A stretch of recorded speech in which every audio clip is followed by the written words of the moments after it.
Today, the world is confronting a public health emergency unlike any we've seen in over a century. We are facing a highly transmissible and deadly virus which not only claims lives but also disrupts the very foundations of our society. Our window of opportunity is closing.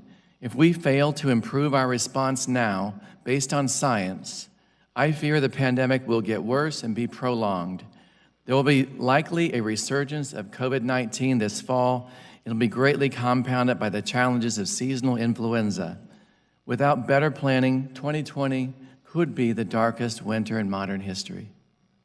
First and foremost, we need to be truthful with the American people. Americans deserve the truth. The truth must be based on science. We have the world's greatest scientists. Let us lead. Let us speak without fear of retribution. The virus is here. It's everywhere. We need to be able to find it, isolate it, and stop it.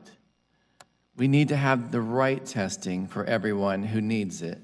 We need to be able to trace contacts, isolate, quarantine, and appropriately while striving to develop a cure.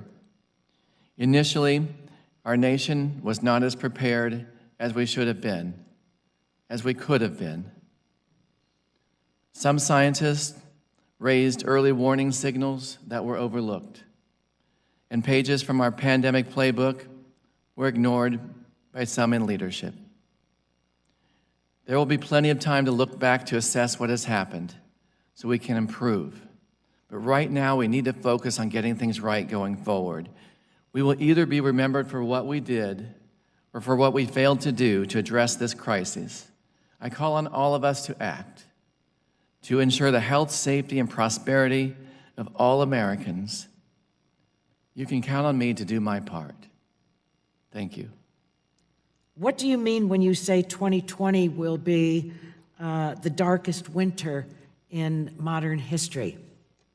The window is closing to address this pandemic because we still do not have a standard, centralized, coordinated plan to take our nation through this response.